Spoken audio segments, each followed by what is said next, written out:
Guys welcome back to my channel.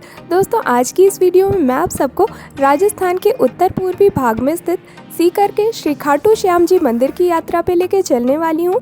दोस्तों सीकर एक विकसित शहर के रूप में जाना जाता है और एक ऐतिहासिक शहर होने के कारण राजस्थान के लोकप्रिय पर्यटन स्थलों में से एक माना जाता है। सीकर अपने किलों, मंदिरों, भित्ति चित्रों, हवेलियों या मुगल काल के बहुत ही पुराने घरों के लिए प्रसिद्ध है। इसके साथ ही सीकर अपने पीपली वर्क, मिरर वर्क और कढ़ाई के लिए भी काफ़ी प्रसिद्ध है। और बात करें अगर हम खाटू श्याम जी मंदिर की, तो ये मंदिर भारत देश में भगवान श्री कृष्ण के मंदिरों में सबसे ज़्यादा प्रसिद्ध है, क्योंकि खाटू श्याम जी कलयुग के सबसे प्रसिद्ध भगवान माने जाते हैं। भक्तों का कहना है कि श्याम बाबा जो भी मांगो वो लाखों करोड़ों बार देते हैं। यही वजह है कि खाटू श्याम जी को लखदातार के नाम से भी जाना जाता है। हिंदू धर्म के मुताबिक खाटू श्याम जी को कलयुग में कृष्ण का अवतार माना गया है और भगवान श्री कृष्ण ने उन्हें वरदान दिया था कि खाटू श्याम जी कलयुग में उन्हीं के नाम श्याम के नाम से पूजे जाएंगे। यही वजह है कि आज खाटू श्याम जी देश में करोड़ों भक्तों द्वारा पूजे जाते हैं।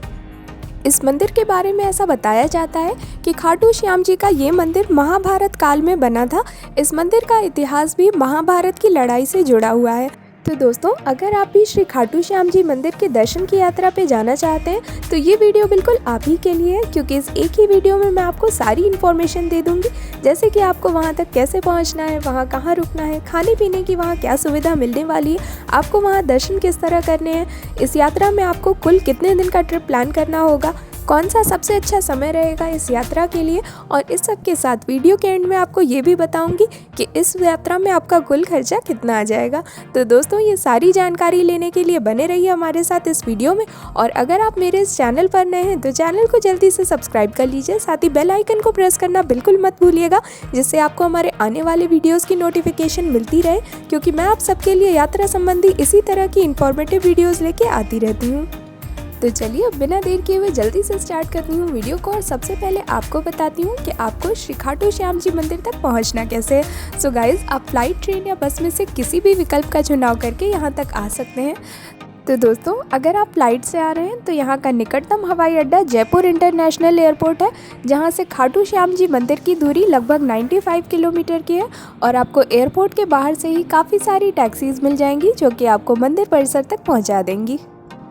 और अगर आप ट्रेन से आ रहे हैं तो यहाँ पे मैं आपको बता दूं कि यहाँ का निकटतम railway station rings railway station है, जहाँ से बाबा के मंदिर तक की दूरी लगभग 18 किलोमीटर की है।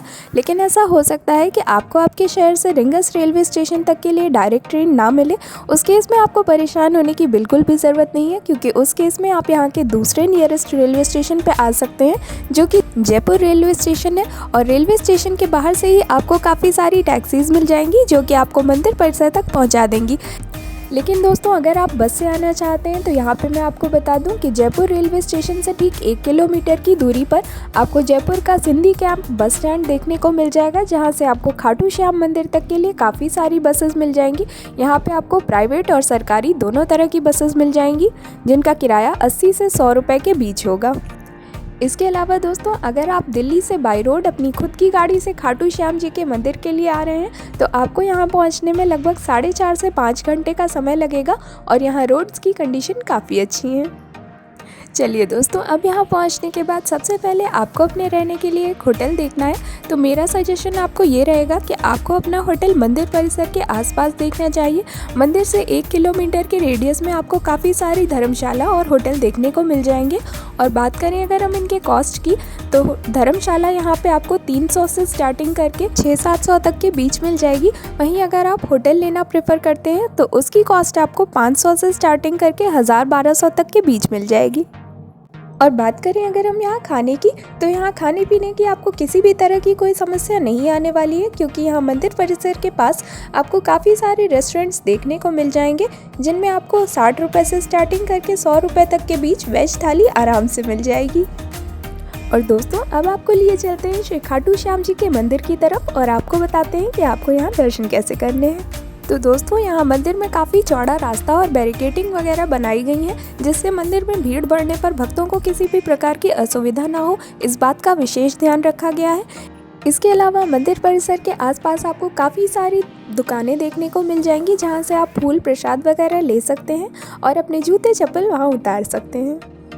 लेकिन दोस्तों यहाँ पे मैं क्लियरली आपको बता दूं कि मंदिर में किसी भी तरह का प्रसाद वगैरह नहीं चढ़ाया जाता है, तो आपको यहाँ से प्रसाद लेने की ज़रूरत नहीं है।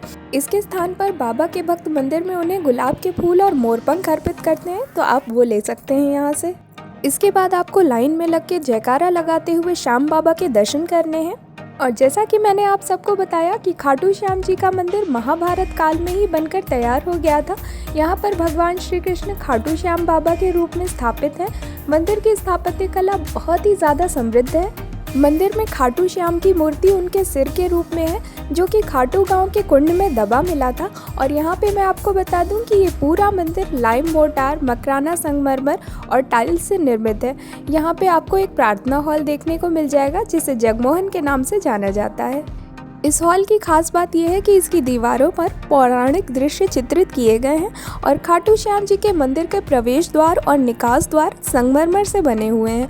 मंदिर के प्रवेश द्वार के सामने एक खुली जगह है और यहाँ पास ही में एक सुंदर बगीचा स्थित है, जिसे श्याम बाग कहा जाता है। ये बाग पर्यटकों के लिए आकर्षण का केंद्र बना रहता है। ये वही बाग है जहाँ से भगवान खाटू श्याम को अर्पण करने के लिए फूल चुने जाते हैं। इस बगीचे के बाहर आपको अलू सिंह की समाधि देखने को मिल जाएगी।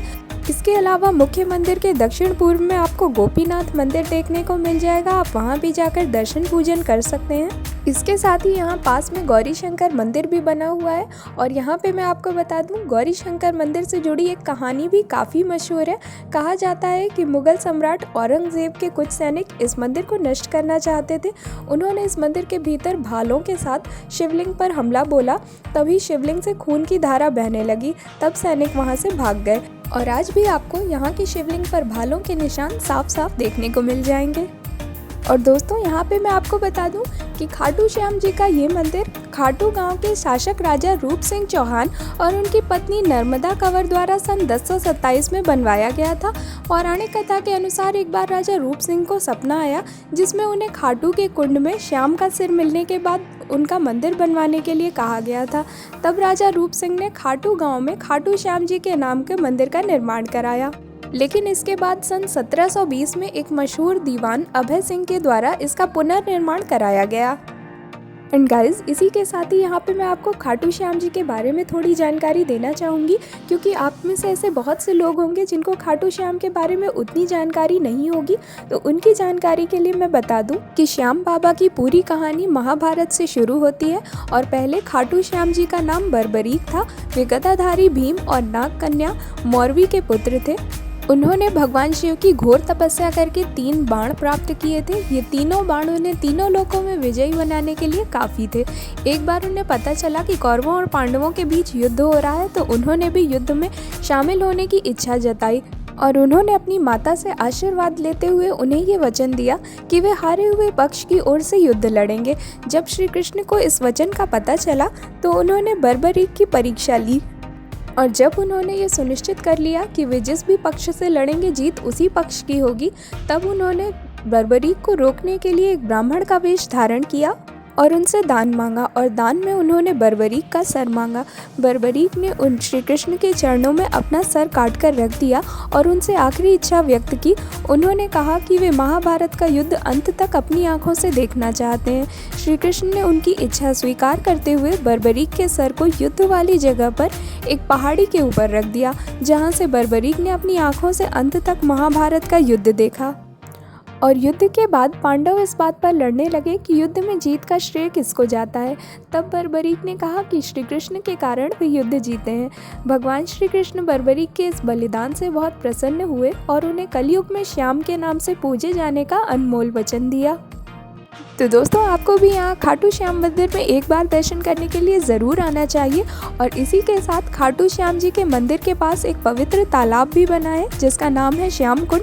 इस कुंड में नहाने का बहुत महत्व माना जाता है कि इस कुंड में नहाने से मनुष्य के सभी रोग ठीक हो जाते हैं और व्यक्ति पूर्ण रूप से स्वस्थ हो जाता है। तो खास तौर पर वार्षिक फागुन मेले के दौरान यहाँ डुबकी लगाने की बहुत मान्यता है। एंड गाइस, अब आ जाता है सबसे बड़ा सवाल कि आपको यहाँ के लिए कितने दिन का ट्रिप प्लान करना चाहिए और कौन सा सबसे बेस्ट टाइम रहेगा यहाँ विजिट करने के लिए। तो वैसे तो 1 दिन का ट्रिप सफिशिएंट है यहाँ दर्शन पूजन करने के लिए, लेकिन अगर आप यहाँ स्टे करना चाहते हैं तो वो भी आप कर सकते हैं। और वैसे तो यहाँ विज़िट करने का जो सबसे अच्छा समय होता है वो सर्दियों का माना जाता है, लेकिन खाटू श्याम बाबा की महिमा ही कुछ ऐसी है कि आपको यहाँ पे साल भर भक्तों की भीड़ देखने को मिलती है। तो आप कभी भी यहाँ दर्शन करने के लिए आ सकते हैं। इसके अलावा होली से कुछ दिनों पहले फरवरी से मार्च के बीच यहाँ खाटू श्याम जी का भव्य मेला आयोजित होता है, जिसमें देश से ही नहीं बल्कि विदेशों से भी बाबा के भक्त उनके दर्शन के लिए आते हैं। तो फागुन मास का ये मेला खाटू श्याम जी का मुख्य मेला कहा जाता है। ये मेला 5 दिनों के लिए लगाया जाता है, जिसमें भक्त श्याम बाबा के साथ होली का त्यौहार मनाते हैं। तो आप चाहें तो इस दौरान भी अपनी ट्रिप प्लान कर सकते हैं। और बात करें अगर हम बजट की, तो खाटू श्याम जी के दर्शन की इस यात्रा में आपको ऑन एन एवरेज 1500 से 2000 रुपये प्रति व्यक्ति तक का खर्चा आ जाएगा। और इस बजट में मैंने आप जिस भी शहर से आ रहे हैं वहाँ से जयपुर तक का फ्लाइट, ट्रेन या बस के टिकट का किराया इंक्लूड नहीं किया है। इस बजट में मैंने सिर्फ आपके जयपुर से मंदिर परिसर तक पहुँचने का बस का किराया और आपके होटल और खाने पीने का खर्चा इंक्लूड किया है। तो दोस्तों उम्मीद करती हूँ आपको वीडियो पसंद आई होगी। वीडियो अच्छी लगी है तो इसे लाइक कर दीजिए, साथ ही कमेंट बॉक्स में जय खाटू श्याम बाबा लिखना बिल्कुल मत भूलिएगा। और अगर आपके मन में किसी भी तरह की कोई भी क्वेरी है तो आप मुझे मेरे फेसबुक पेज या इंस्टाग्राम पेज पे फॉलो करके वहाँ पे अपनी क्वेरीज डायरेक्टली मुझसे पूछ सकते हैं। मैं वहाँ ज़रूर रिप्लाई करूँगी आपको। और मेरे फेसबुक पेज और इंस्टाग्राम पेज दोनों का ही लिंक आपको नीचे डिस्क्रिप्शन बॉक्स में देखने को मिल जाएगा। और मैं मिलूँगी जल्दी ही आप सबसे अगली वीडियो में एक और नई डेस्टिनेशन के साथ। Till then stay happy, stay fit and keep travelling.